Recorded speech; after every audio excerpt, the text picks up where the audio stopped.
Bismillahirrahmanirrahim. Assalamualaikum warahmatullahi wabarakatuh. Alhamdulillah wa bihi nasta'in. Asyhadu an la ilaha illallah wahdahu la syarika lah. Wa asyhadu anna Muhammadan abduhu wa rasuluh. ونصلي ونسلم على هذا النبي الكريم سيد المرسلين وعلى آله وصحبه أجمعين. أما بعد، أيها المؤمنون اتقوا الله، أوصيكم وإياي بتقوى الله، فقد فاز المتقون. Muslimin dan muslimat, mudah-mudahan dirahmati Allah Subhanahu wa ta'ala. Di dalam sebuah hadis an Abi Talha radhiyallahu anhu anna Nabi Allah sallallahu alaihi wasallam amara yawma Badr bi 24 rajulan min sanadid Quraisy فقذفوا في طوي من أقواء بدر خبيث مخبث، وكان إذا ظهر على قوم أقام بالعرصة 3 ليال، فلما كان ببدر اليوم الثالث أمر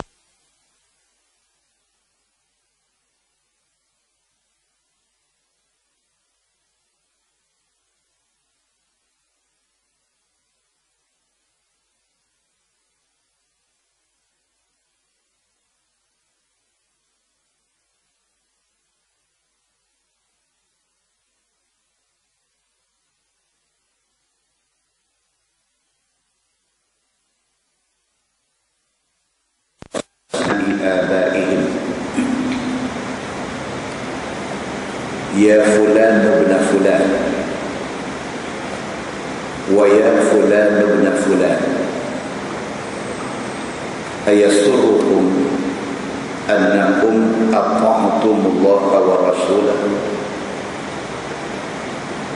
فإنا قد وجدنا ما وعدنا ربنا حقا،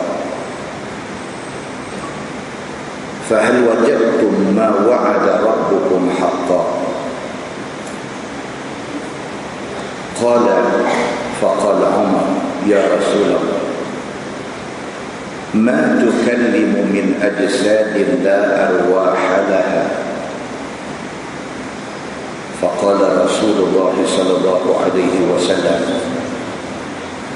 والذي نفس محمد بيده ما أنتم بأسمع لما أقول منكم، أو كما قال. Hadis sahih riwayat Al-Bukhari daripada Abi Talha radhiyallahu anhu,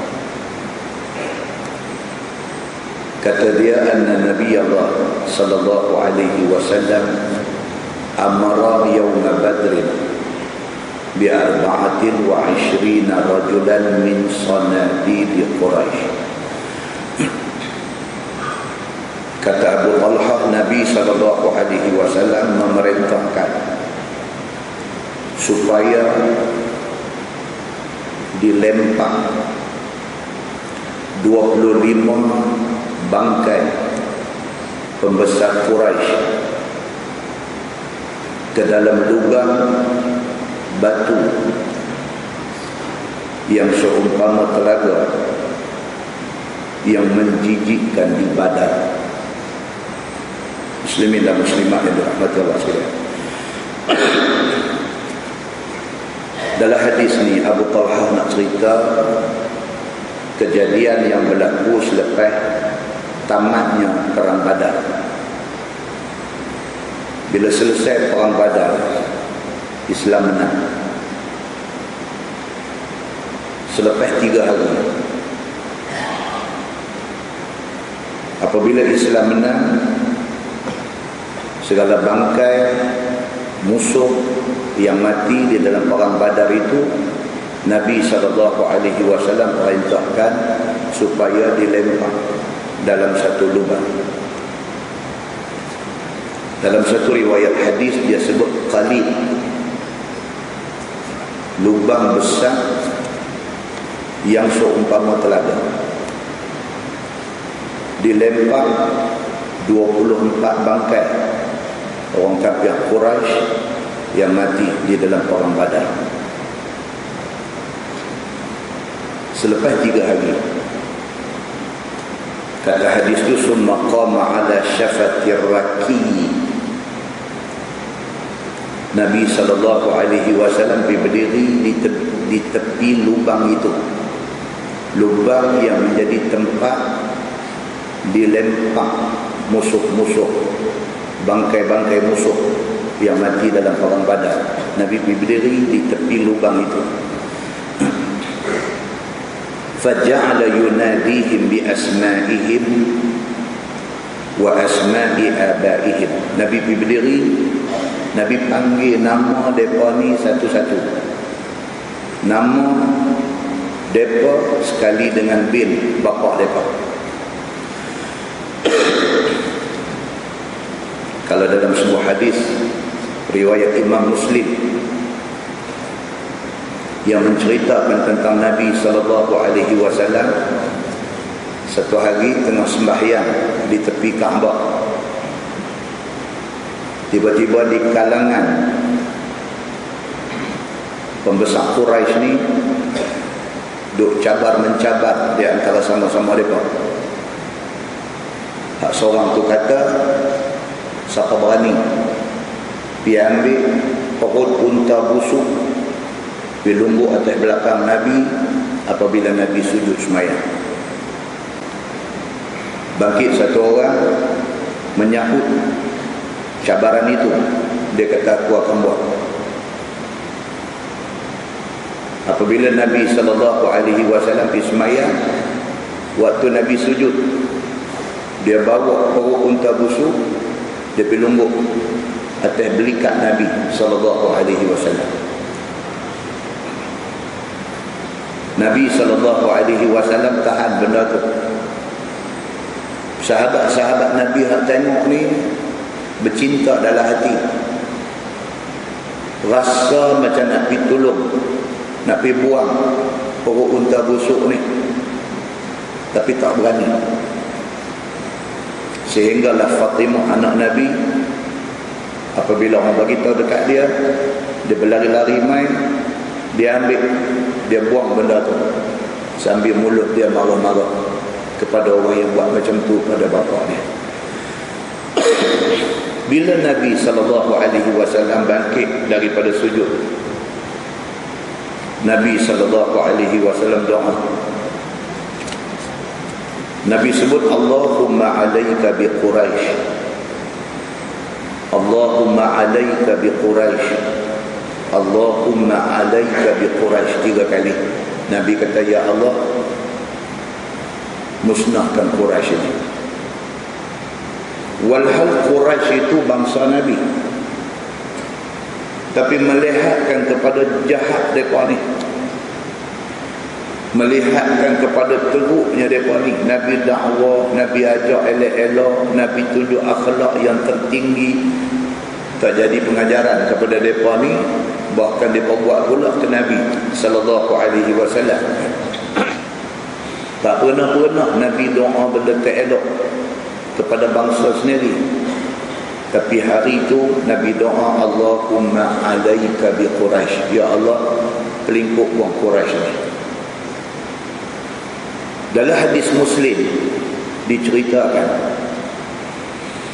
kata dia, fashaqqa alaihim izda'a alaihim, qala ibn Mas'ud, wa kanu yarawna anna da'wa fi dhalika al-balad mustajabah. Kata Ibnu Mas'ud, dia kata apabila Nabi SAW sebut Allahumma alaika bi Quraisy, ya Allah binasakan Quraisy, dengar ke telinga kafir musyrikin ni, hak jahat, hak buat nayah Nabi ni, dengar ke telinga mereka. Fasyaqqa alaihim, tetap mereka, walau mereka marah Nabi, tapi dalam hati kecil mereka tahu Nabi ni orang baik. Walaupun mereka benci Nabi, tapi hati kecil mereka, dhamir mereka mengakui bahawa Nabi kalau dia doa bukan sembarang doa. Apatah lagi kata Ibnu Mas'ud, wa kanu yarawna anna ad-da'wata fi dhalikal balad mustajabah. Abdullah bin Mas'ud kata sudah menjadi maklum kepada orang-orang Arab Quraisy ini bahawa doa kalau sekiranya diucapkan di bumi Makkah mustajab. Doa itu mustajab. Itu yang takut.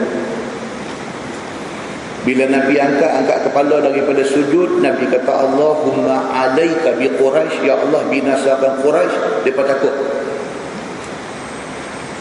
Tiba-tiba Nabi SAW sambung doa itu. Nabi kata Allahumma alaika bi Abi Jahlin. Nabi sebut nama seorang-seorang pula. Nabi kata ya Allah ya Tuhanku binasakan Abu Jahal. Sebut nama Abu Jahal, dengar-dengar ketak lutut.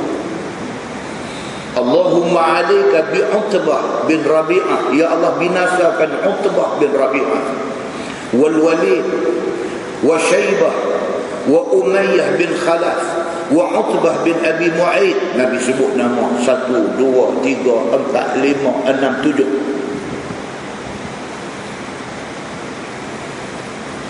Kata di dalam hadis tu, dia kata fawallazi nafsi biyadih, kata Abdullah bin Mas'ud, dia kata demi Allah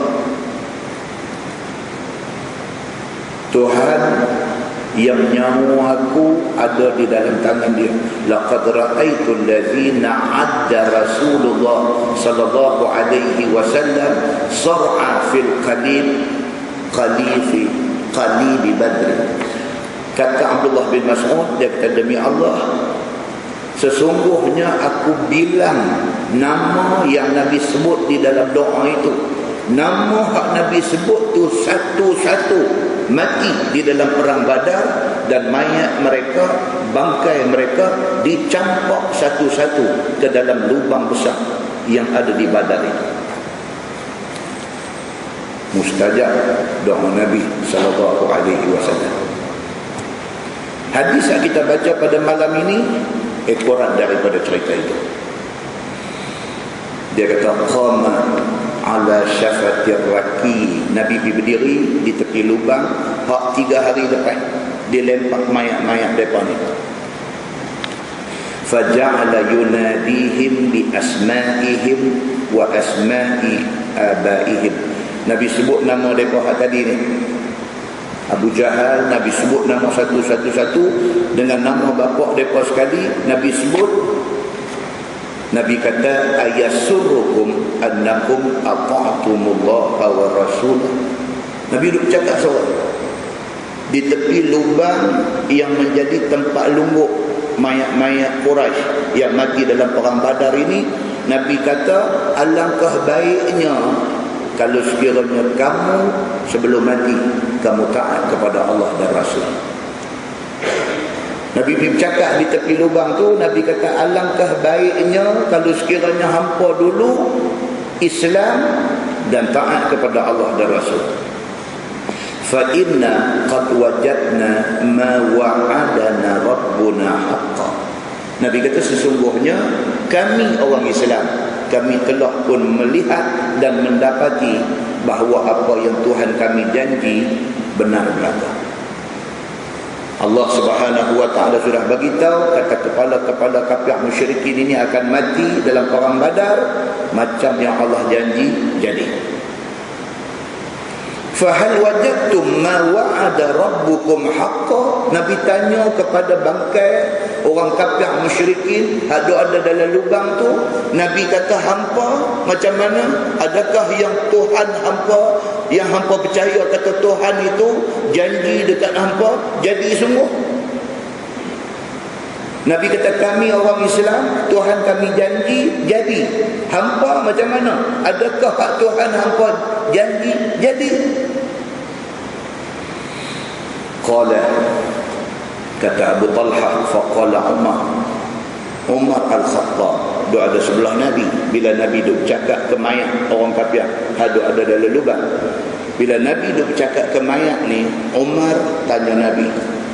Umar kata, ya Rasulullah, ma tukallimu min ajsadin la arwaha laha.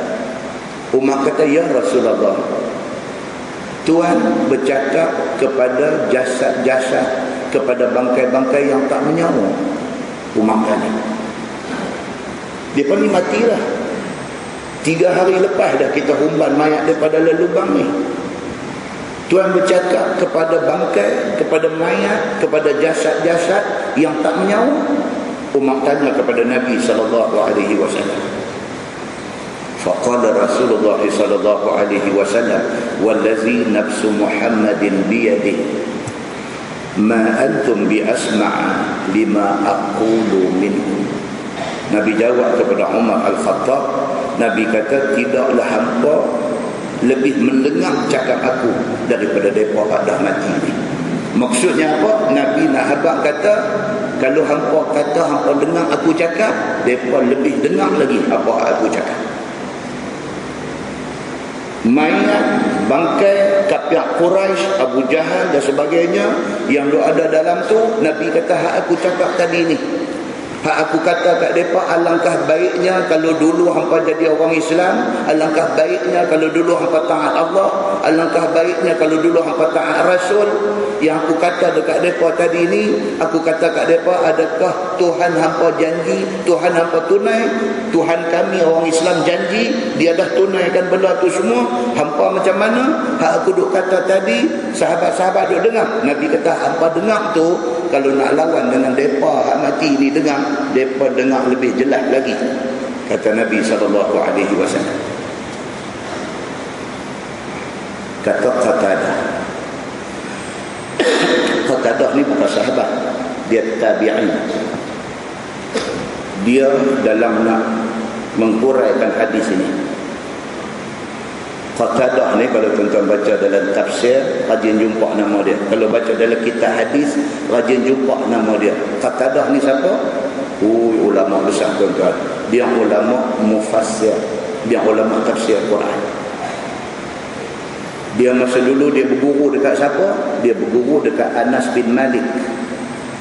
Anas bin Malik, sahabat Nabi yang cukup banyak meriwayatkan hadis Nabi selepas Abu Hurairah dia. Anas bin Malik yang jadi khadam Nabi 10 tahun, itu guru kepada Qatadah. Tok guru Qatadah ni siapa? Di antaranya Sa'id bin Musayyib. Ini tok guru Qatadah, seorang tabi'in yang cukup terkenal. Sa'id bin Musayyib, ulama hadis. Qatadah ni siapa dia? Qatadah ni satu orang manusia yang otak dia macam mesin fotostat, sehingga akan diriwayatkan Qatadah ini apa dia dengar dia ingat. Ni yang kata Qatadah ni, ulama hebat ni, dia dengar apa pun dia ingat. Sehingga kan guru dia yang kata Sa'id bin Musayyib ni pernah test dia, pernah test ingatan dia. Apa yang Sa'id bin Musayyib mengajar dia, tak ada satu patah perkataan yang dia tak ingat. Sehingga kan Sa'id bin Musayyib kata apa? Dia kata, aku tidak pernah sangka Allah ada mencipta manusia sehebat kamu, kata dia. Tuan, yang kata ulama dulu ni bukan ada guna. Qatadah dalam memulai hadis tadi, dia kata apa?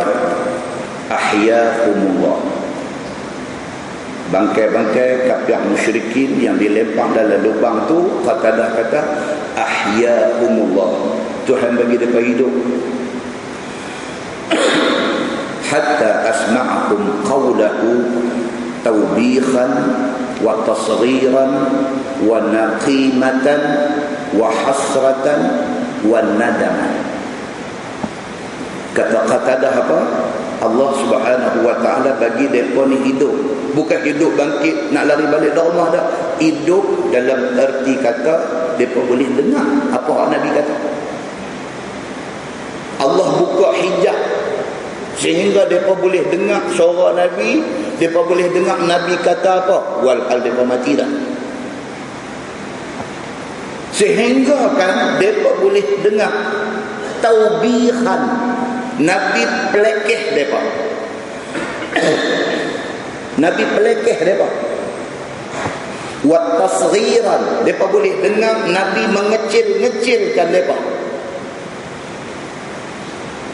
Wa naqimatan, dan mereka boleh dengar pembalasan yang Nabi cerita yang nak kena mereka. Wa hasratan, dan mereka boleh dengar dan mereka boleh jadi menyesal apa yang Nabi kata, boleh menyesaikan mereka. Wa nadaman, dan boleh menyebabkan mereka jadi cukup menyesal, cukup kecewa apabila mereka dengar kata-kata Nabi sallallahu alaihi wasallam. Muslimin dan muslimat yang dirahmati Allah sekalian, dalam Quran Tuhan kata apa? Innaka la tusmi'ul mauta wa la tusmi'us summa du'a iza wallaw mudbirin. Allah berfirman, sesungguhnya engkau wahai Muhammad la tusmi'ul mauta, kamu tak boleh buat orang mati dengar apa hak kamu kata. Wa la tusmi'us summa du'a, kamu Muhammad tidak ada kuasa untuk nak bagi orang pekak dengar apa yang kamu kata. Hadis ni nak beritahu apa dia? Orang mati tak dengar kita kata apa pun. Ulama yang berpegang mengatakan talqin yang dibuat atas kubur tu mayat tak dengar, ini dalil dia. Satu lagi ayat Quran Allah berfirman wa ma yastawil ahya'u walal amwat, tidak sama orang hidup dengan orang mati. Tuhan kata innallaha yusmi'u man yasha, Allah boleh bagi siapa yang dia hendak dengar.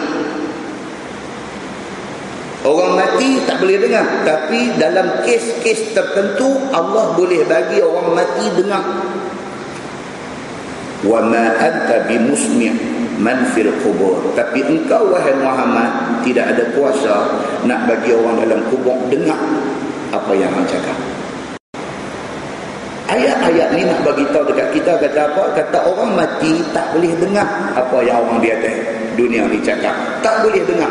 Dua ayat ni mengesahkan dan hadis tadi menyimpulkan benda ini.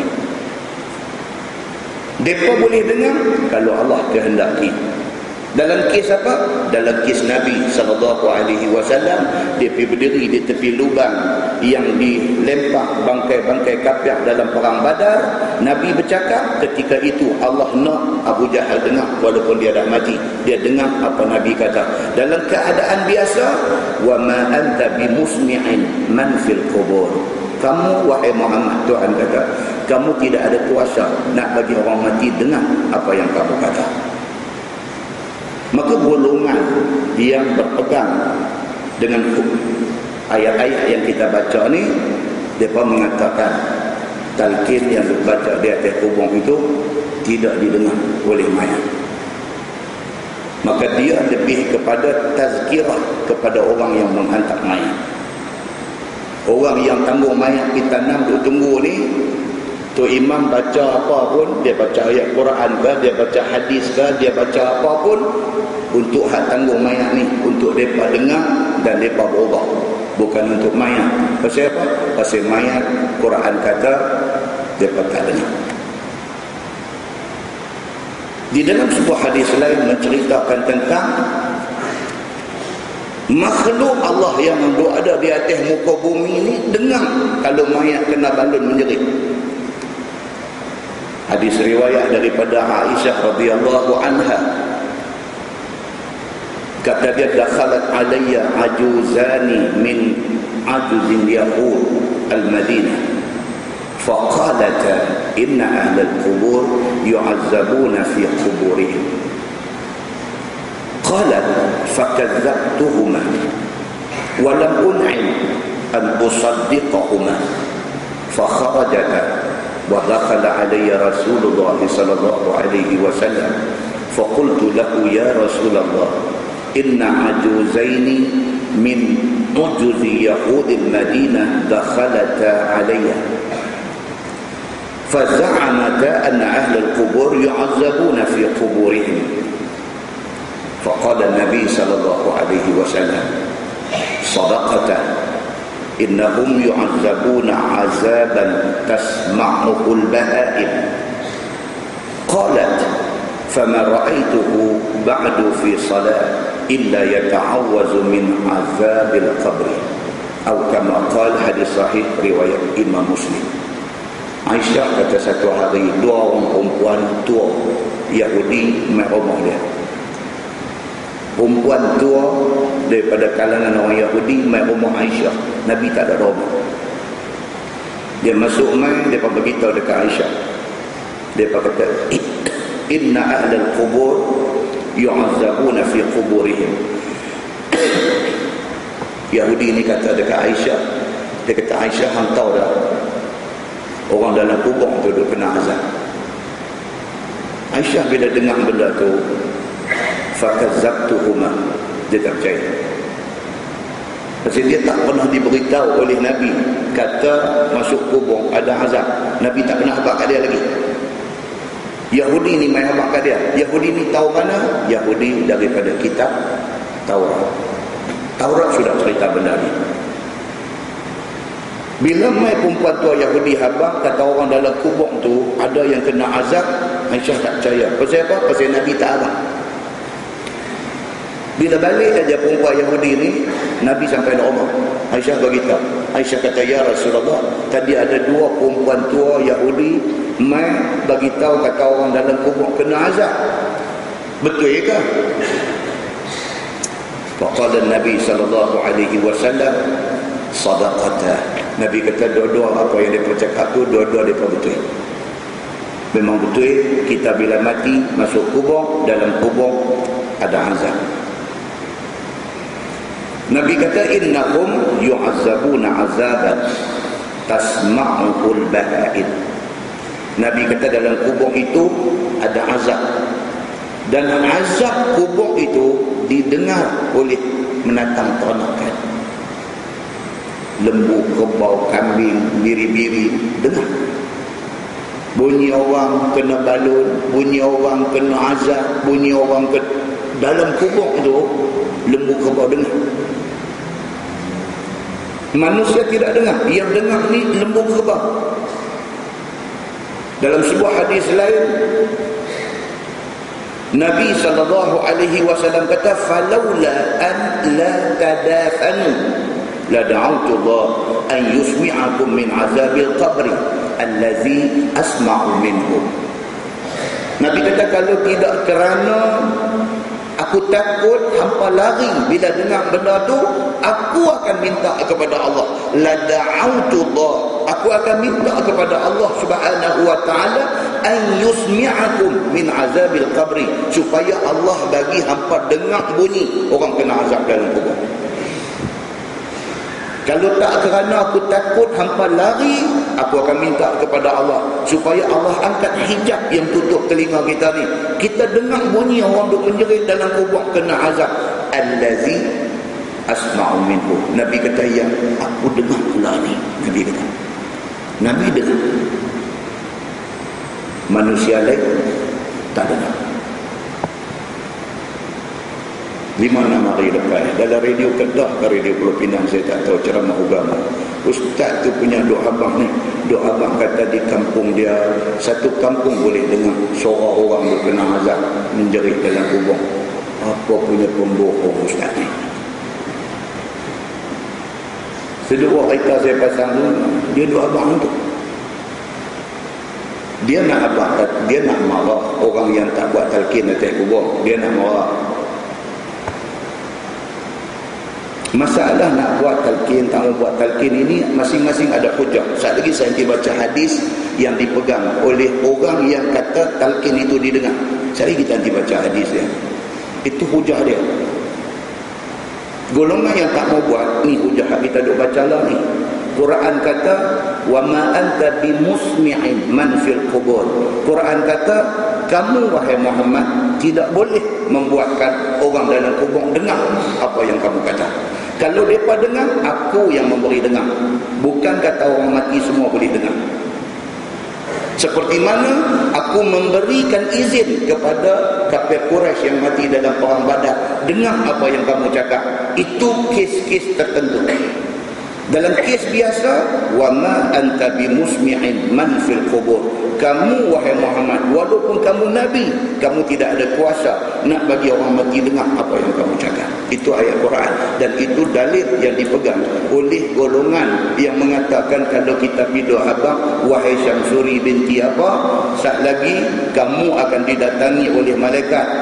Kita tak dengar. Hak dia dengar ni kawan nak usung kita main ni, mereka tu dengar berdasarkan ayat tadi.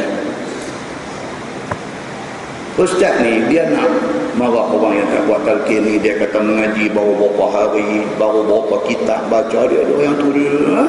Lepas tu dia abang tak percaya, dia kata jom pergi kampung saya. Dia kata nak bagi dengar sendiri macam mana bunyi orang kena azab dalam kubur.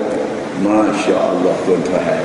Nabi SAW kata falaula alla tadafanu, kalau tak kerana aku takut hampa lari bila dengar suara orang kena azab dalam kubur, la da'autullah an yusmi'akum min azabil qabri, aku nak minta doa kepada Allah supaya Allah bagi kamu dengar azab dalam kubur.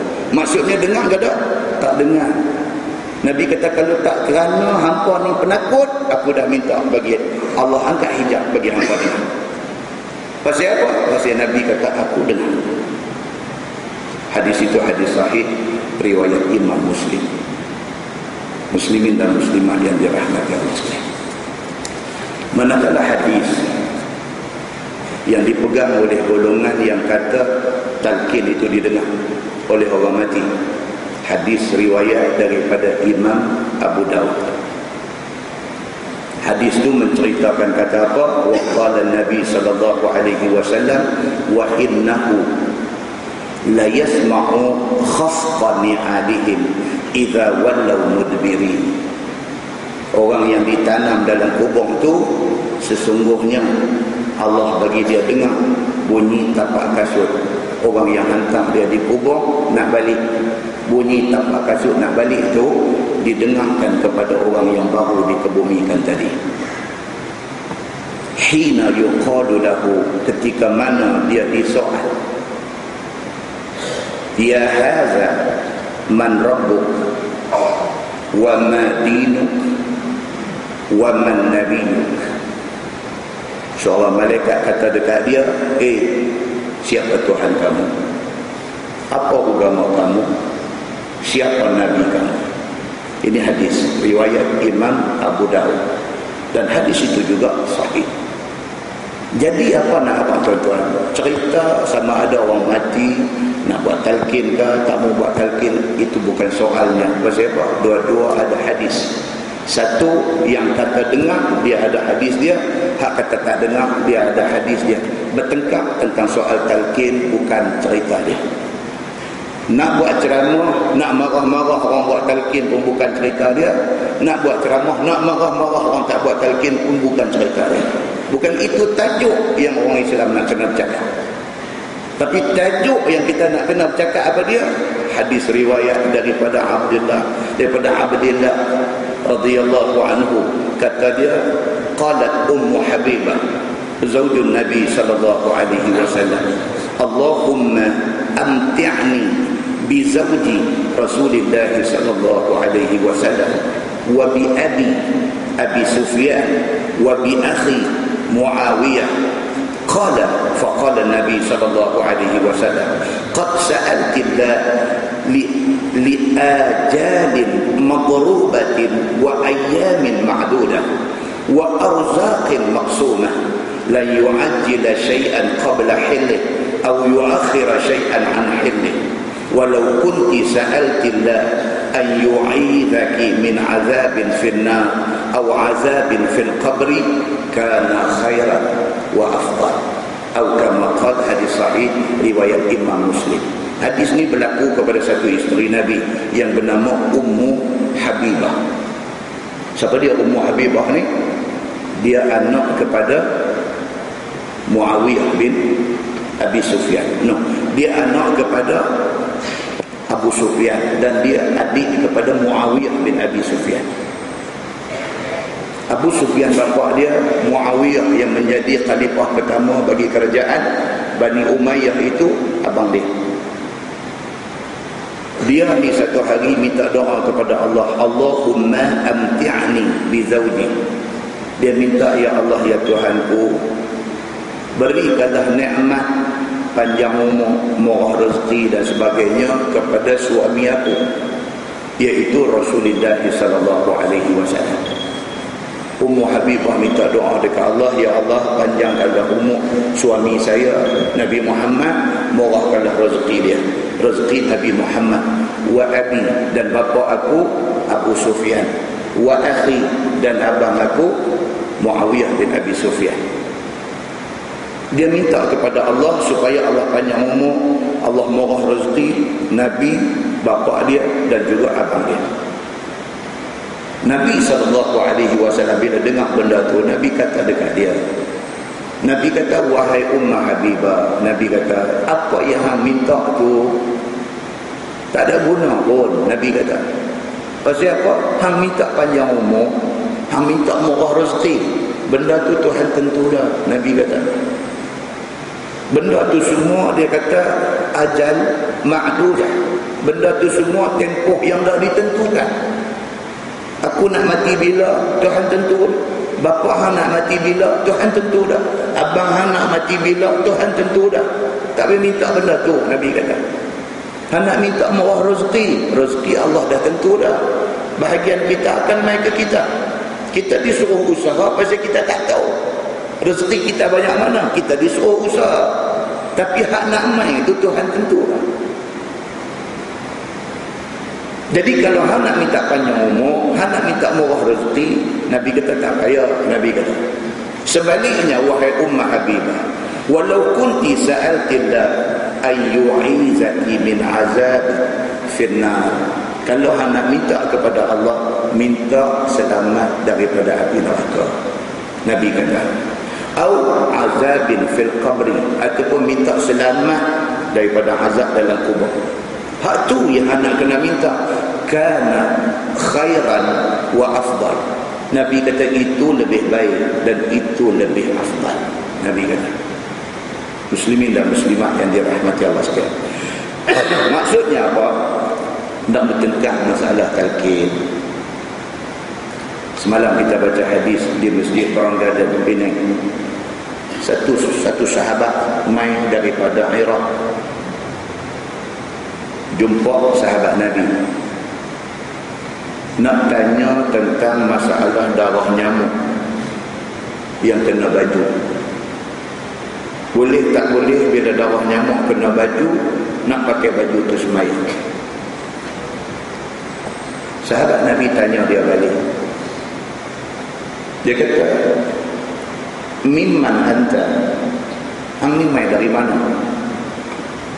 Dia jawab, ana min ahli Iraq. Saya orang Iraq. Sahabat ni kata apa? Dia kata, apa tengok dia ni? Cucu Nabi Husain dibunuh di Karbala. Karbala hari ini di Iraq. Dulu dia panggil Iraq, dia tak ada Iraq masa tu.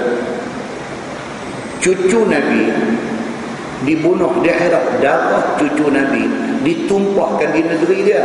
Dia tak ambil kisah, dia duk kisah ke darah nyamuk kena baju dia. Sedangkan sahabat ni kata apa?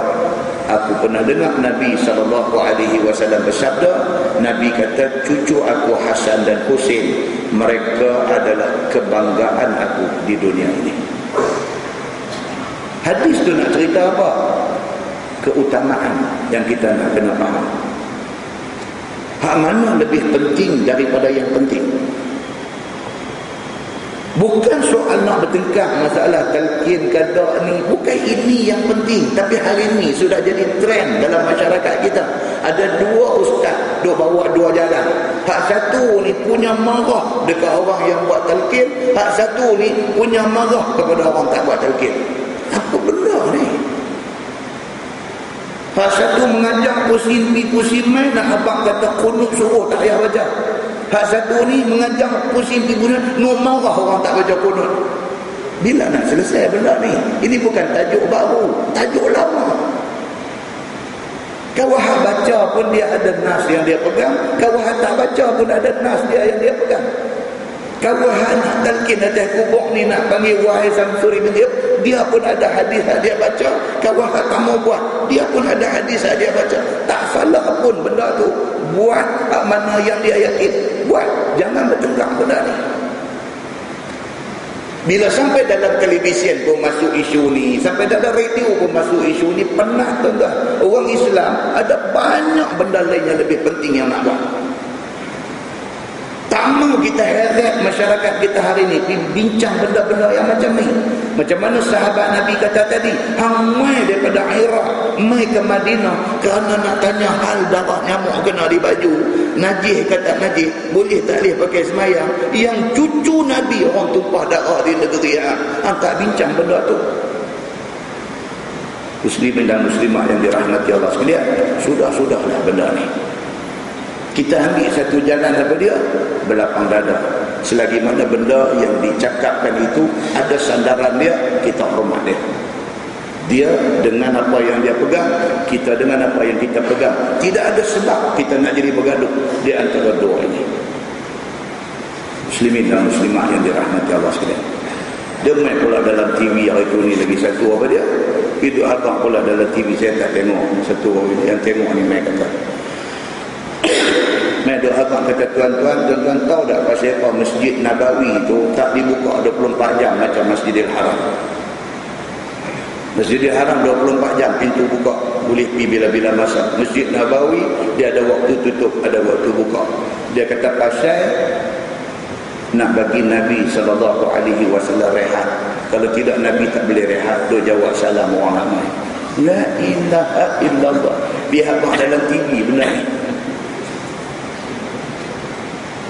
Hadis daripada Abi Hurairah radhiyallahu anhu, dia kata anna Rasulullah sallallahu alaihi wasallam qala ma min ahadin yusallimu alayya illa raddallahu alayya ruhi hatta arudda alaihi salam atau kama qala. Hadis itu hadis hasan riwayat Abu Dawud.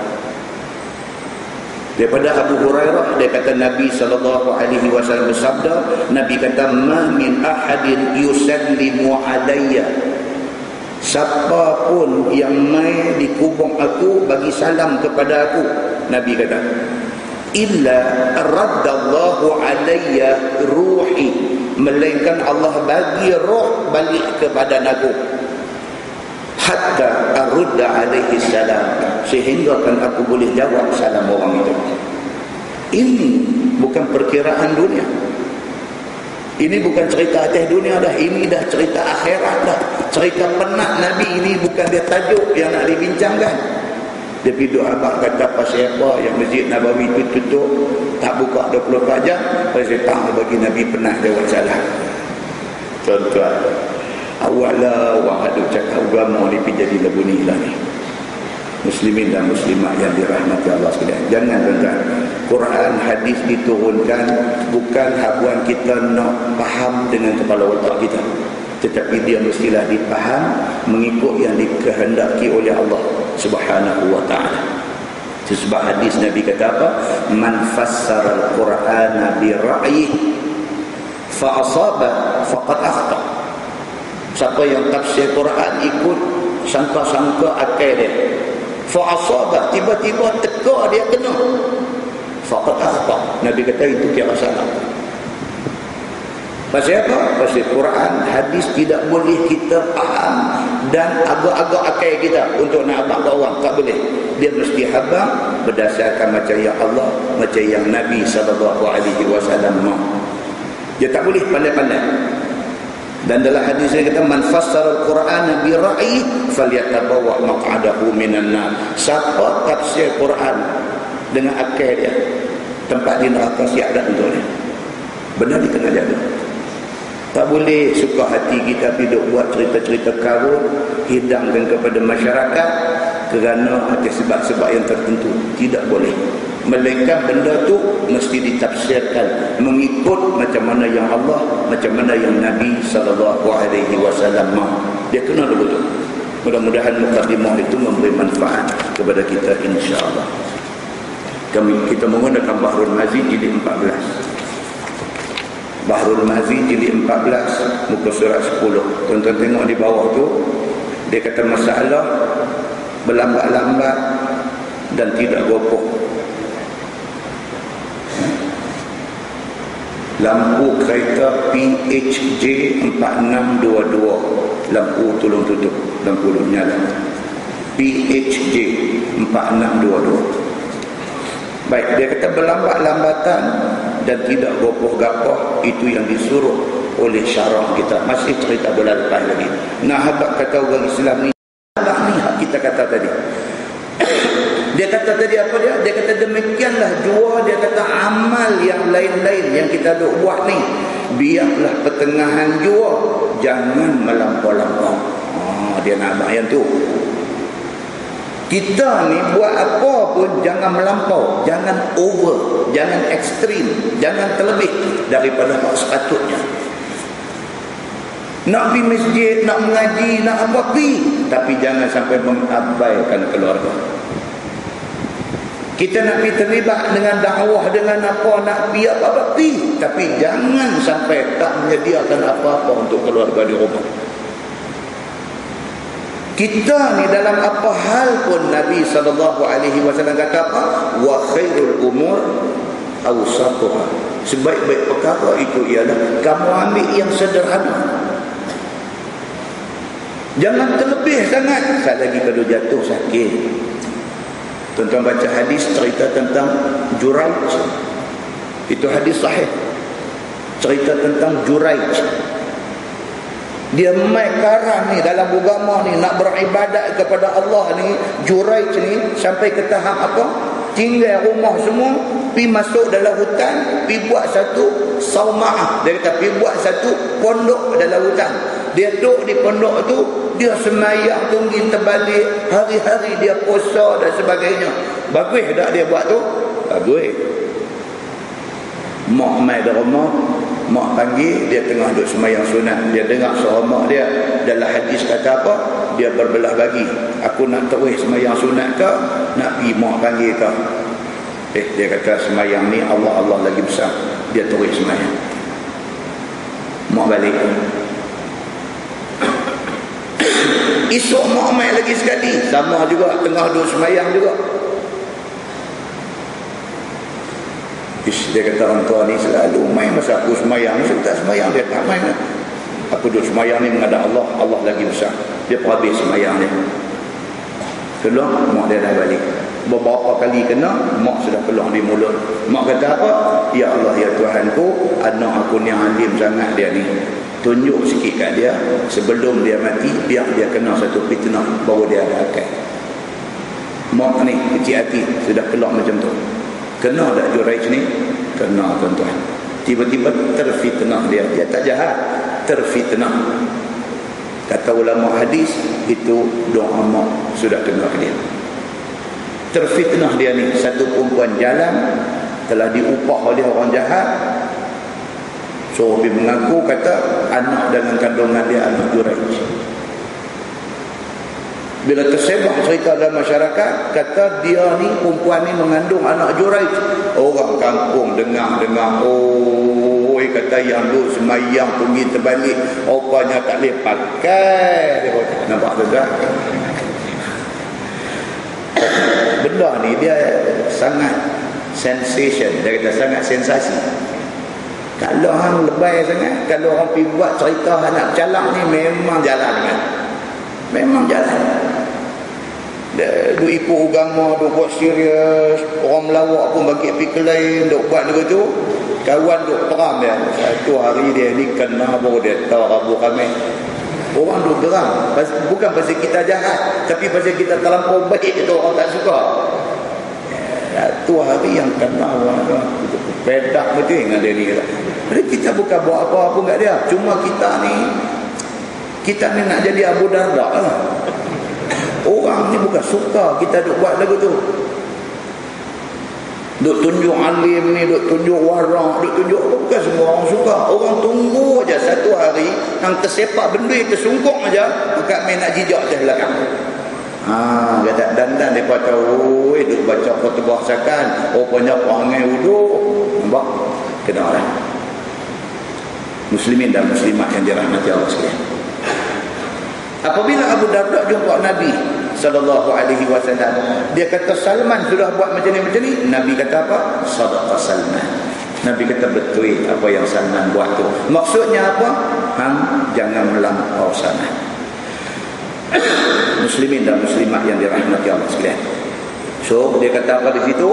Maka apabila berkehidupan dan mencari menuntut hal ahwal harta, janganlah dihantam kerja dengan tak tahu siap mana.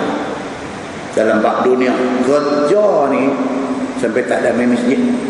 Tak ada. Kawan telefon. Ada mana? Kereta ada office, tak balik lagi, sekali nak balik. Tengok jam 7 orang. Oi, ni masjid kita ada ceramah malam ni. Ceramah mana? Aku tak dan kot. Ni kalau hang balik lah dan lagi sampai. Dia kata aku tak apa minat. Ambil nak kata apa kata? Aku tak apa minat. Dia minat kerja. Dia workaholic. Dia boleh pergi kerja sampai 6.30 pagi, dia keluar pergi, dia boleh balik sampai 8 malam. Kerja dia boleh buat macam tu. Agama aku tak minat. Aku tak minat. Muslimin dan muslimat yang dirahmati Allah sekalian, itu pun melampau dunia dia panggil. Baik, seperti mana dia kata siang hari kerja mencari makan di dalam beberapa jam. Dia kata, bahkan biarlah tuntut semua benda itu mengikut masanya. Semua benda ni kita ada masa dia. Kerja berapa jam, masa masjid berapa jam, kena ada masa tu. Supaya apa? Siang hari bekerja mencari rezeki untuk makan minum dan sebagainya beberapa jam. Dan mengerjakan ibadah fardu dan sunat bagi satu masa. Dalam seminggu ambil 2 malam untuk pergi mengaji agama. 2 malam. Bukan nak ambil seminggu sampai 7 malam dah. Kita pun nak kena ada masa dengan family di rumah. Seminggu ambil 2 malam. Kita tanda dah dalam jadual pengajian di daerah kita ni. Okey, tanda malam ni aku masjid Tanah Merah. Malam ni aku masjid Changlun. Malam ni seminggu ambil 2 malam. Ambil 2 malam. Ambil 2 malam. Ada lagi 5 malam lagi kita dengan keluarga di rumah. 2 malam kita untuk Allah, untuk agama Allah, untuk mencari ilmu Allah Subhanahu wa ta'ala, serta untuk beribadat kepada Allah. Buat peringkat awal ni apa dia? Hak sunat ni kita pastikan apa? Qabliyah subuh. Try supaya jangan miss qabliyah subuh, jangan tinggal. Nabi kata apa? Dia lebih baik daripada dunia dan isinya.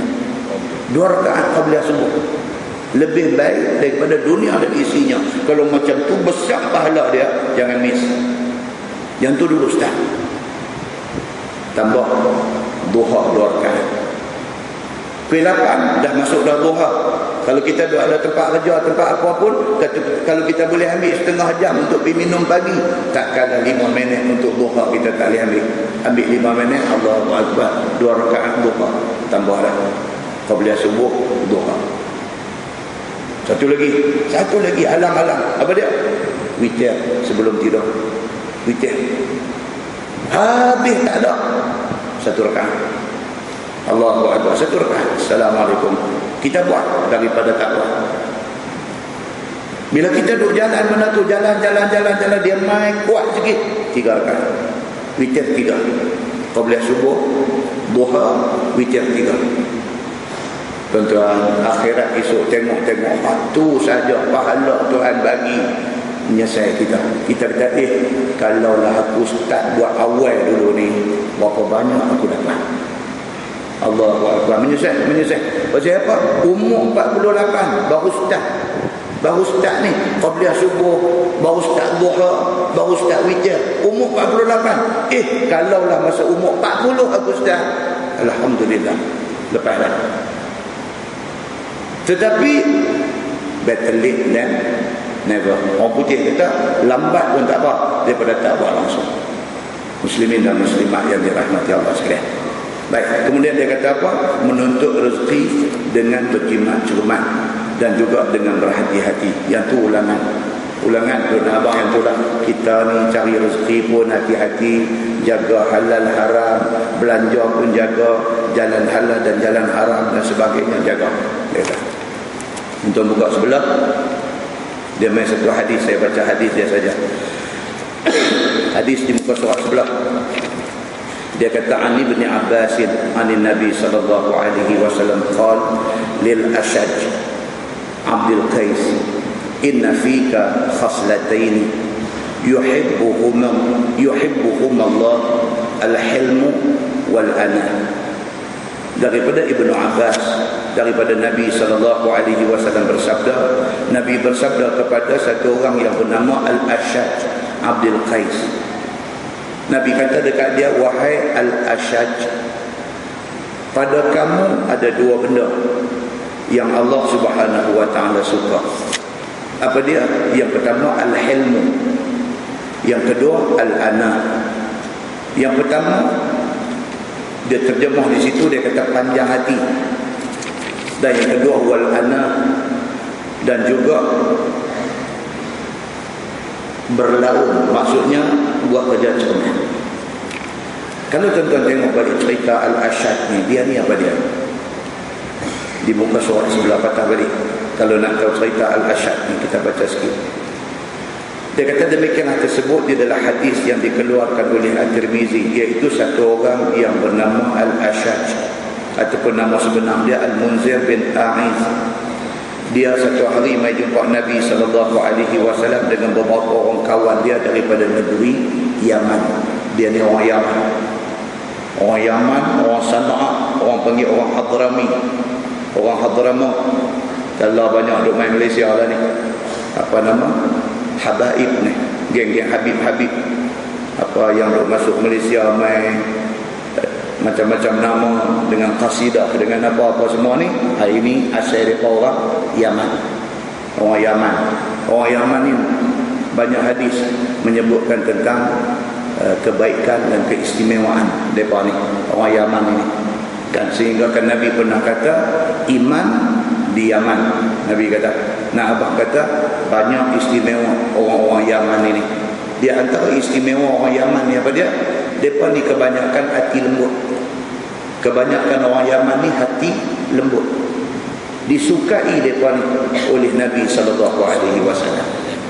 So dalam hadis ni nak cerita kata Al-Ashaj, dia ni orang Yaman. Mereka duduk di Yaman, duduk dengar cerita pasal Nabi SAW. Jadi masing-masing ni teringin nak mai, sekurang-kurangnya nak tengok yang kata Nabi itu macam mana. Duduk dengar cerita ya.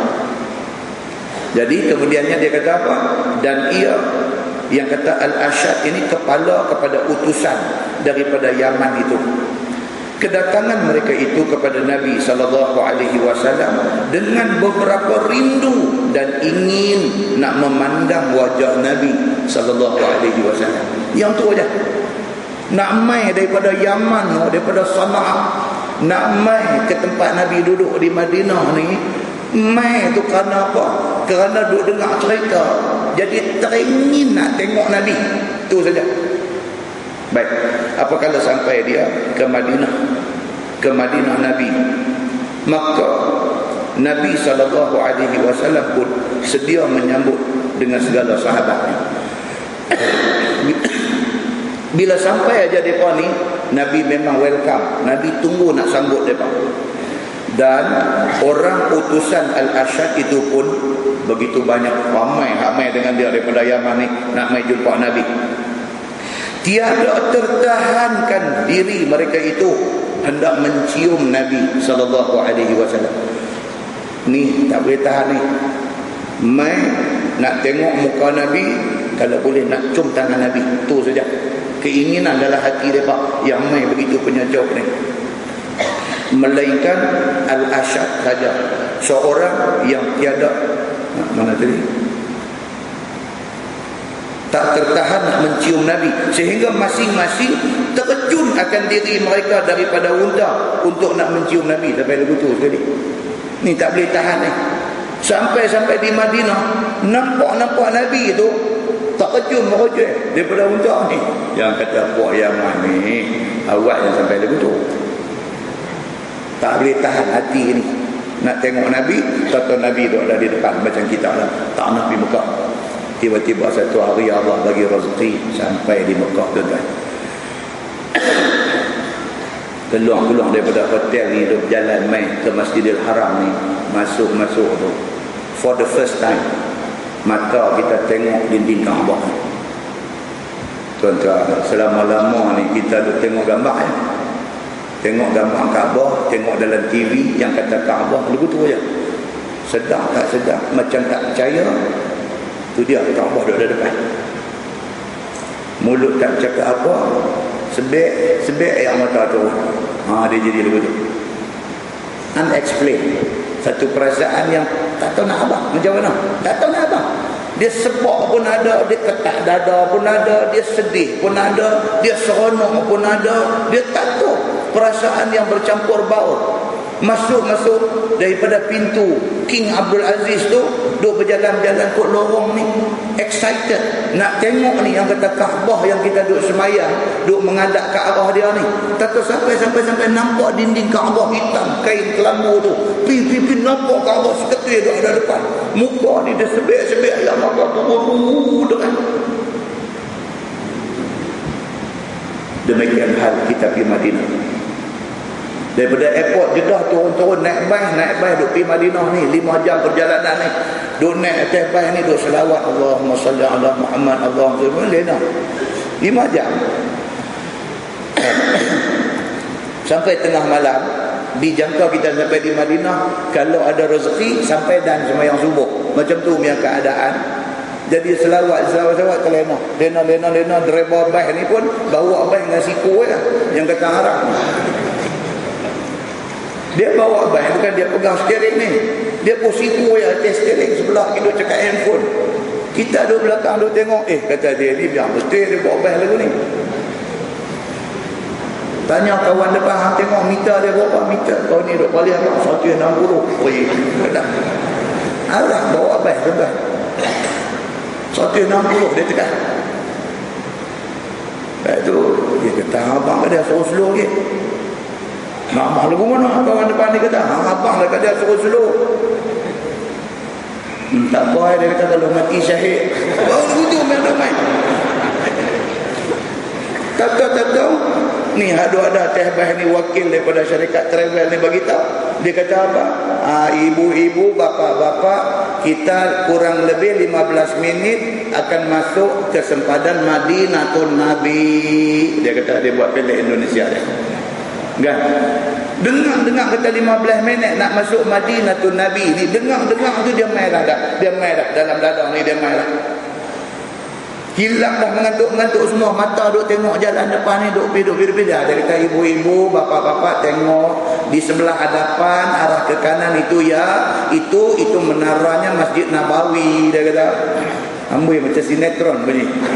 Kita pun nak tengok, nampak yang kata menara Masjid Nabawi. Haduk tengok dalam TV ni tuan-tuan.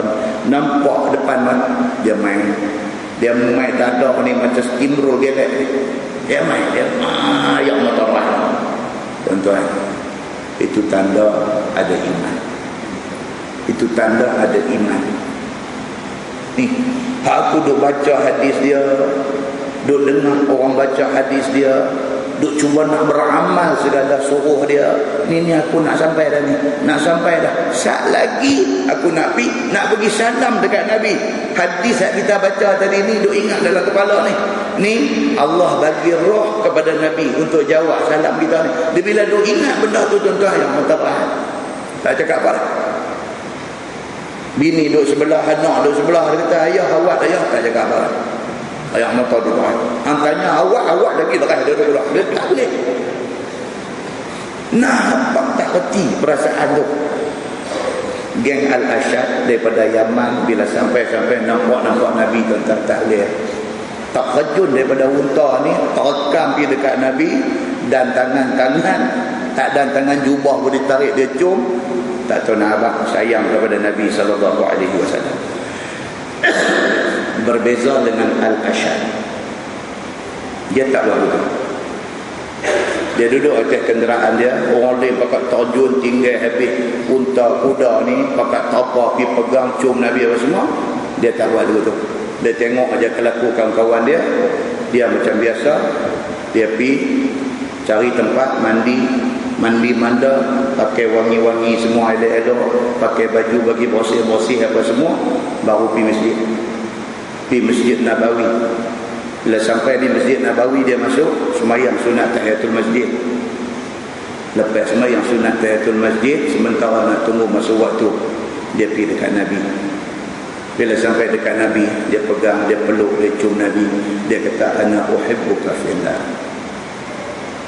Nabi bila tengok macam tu, keluar hadis yang kita baca tadi. Nabi kata apa? Nabi kata, inna fika khaslatain. Sesungguhnya pada kamu wahai Al-Ashad ada dua benda, yuhibbukumullah, yang Allah sayang kamu. Nabi kata apa dia? Al-hilmu wal-ana. Dua benda tu apa dia?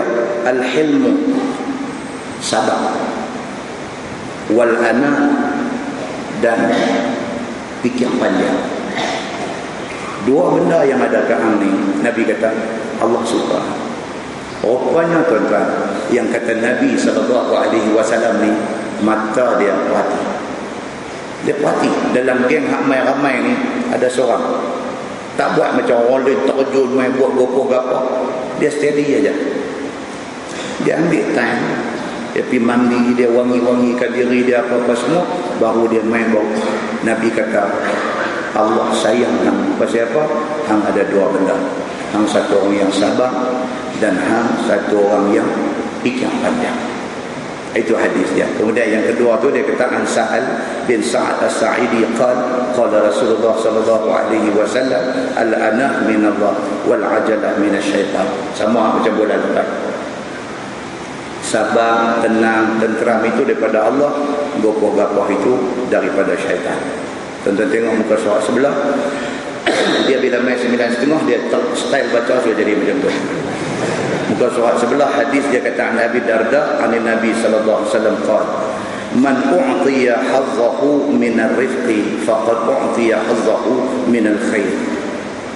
Nabi sallallahu alaihi wasallam kata barang siapa yang diberi habuan daripada sifat ar-rifq. Ar-rifq ini apa dia? Dalam apa nak kata ar-rifq ni maksud dia friendly ni nak kata apa? Sifat mesra, friendly. Orang kata bos baru kami friendly, betul? Friendly maksudnya kita boleh dekat dengan dia, tak ada barrier, tak ada halangan kita dengan dia. Dia friendly. Lawan dia orang putih kata hostile. Hostile ni bukan hostel, itu asrama. Hostile ni maksudnya apa? Tak boleh nak dekat. Dia macam ada satu tak mesra. Friendly, mesra. Tajuk tu kuliah akan datang. Dia akan cerita maja'a fir rifqi. Itu bab yang menceritakan tentang friendliness, sifat mesra itu macam mana. Dan Nabi SAW satu orang manusia yang sangat mesra. Siapa-siapa pun dengan Nabi SAW hormat ada, tapi kemesraan Nabi itu boleh rasa. Tajuk itu akan datang insya-Allah. Kemudian dia akan main satu tajuk tuan-tuan. Dia kata fi da'watil mazlum, iaitu cerita tentang doa orang yang kena zalim. Doa orang yang kena zalim. Boleh tak boleh kita kena zalim, kita doa benda yang tak elok kepada orang yang menzalimi kita? Itu tajuk yang akan datang. Tajuk yang kontroversial. Kan? Tajuk yang kontroversial. Kan? Boleh tak boleh? Tadi kita dah baca dah Nabi doa. Nabi kata apa? Allahumma alaika bi Quraisy. Ya Allah, binasakan Quraisy. Pasal apa Nabi doa macam tu? Pasal Nabi kena zalim. Lumbuk perunta atas belakang. Patut Nabi kata binasakan mereka ni. Dan doa Nabi jalan. Dan kita akan tengok kuliah akan datang apa yang kena kepada satu sahabat yang bernama Sa'ad bin Abi Waqqas. Satu orang sahabat yang dijamin syurga oleh Allah, diberitahu oleh Nabi, kata dia jamin syurga. Tiba-tiba apabila dia jadi gubernur, orang kata dia tak boleh. Satu orang yang dijamin syurga, orang kata tak boleh. Dan mereka fitnah dia sehingga kan tugas dia sebagai gubernur digantung. Kemudian dia berdoa, apa jadi dengan doa dia dan apa jadi kepada orang yang kena doa, itu yang akan datang. Kemudian jadi pula kepada satu sahabat yang juga dijamin syurga oleh Allah, Sa'id bin Zaid. Dia juga kena fitnah, dituduh kata dia ambil tanah orang secara tak betul. Dan dia berdoa, apa jadi kepada orang yang dia doa. Itu tajuk-tajuk yang akan datang. Dia akan main cerita adanya benda yang dikatakan doa apabila seseorang itu kena balik. Kemudian dia akan main bagi tajuk cerita fi khuluqin Nabi sallallahu alaihi wasallam, cerita tentang akhlak Nabi sallallahu alaihi wasallam. Insya-Allah panjang umur, ada masa kita sambung kuliah kita yang akan datang di tajuk yang kita sebut tadi. Kita tangguh dengan tasbih kafarah dan suratul Asr. Subhanallahumma wa bihamdihi. Asyhadu an la ilaha illa anta. Bismillahirrahmanirrahim. Illa allazina amanu. اللهم صل على محمد في الأولين والآخرين وسلم رضي الله تبارك وتعالى عن ساداتنا أصحاب سيدنا رسول الله أجمعين. بسم الله الرحمن الرحيم. الحمد لله رب العالمين حمدا يوافي نعمه ويكافئ مزيدا. يا ربنا لك الحمد كما ينبغي لجلال وجهك الكريم وعظيم سلطانك. رضينا بالله ربا وبالإسلام دينا وبمحمد نبيا ورسولا. اللهم افتح علينا فتوح العارفين وارزقنا فهم النبيين بجاه خاتم المرسلين. اللهم فقهنا في الدين وعلمنا التأويل واهدنا صراطك المستقيم. اللهم أرنا الحق حقا وارزقنا اتباعه وأرنا الباطل باطلا وارزقنا اجتنابه. اللهم اجعل جمعنا جمعا مرحوما وتفرقنا من بعده تفرقا معصوما. وصلى الله على محمد وعلى آله وصحبه وسلم والحمد لله رب العالمين. السلام عليكم.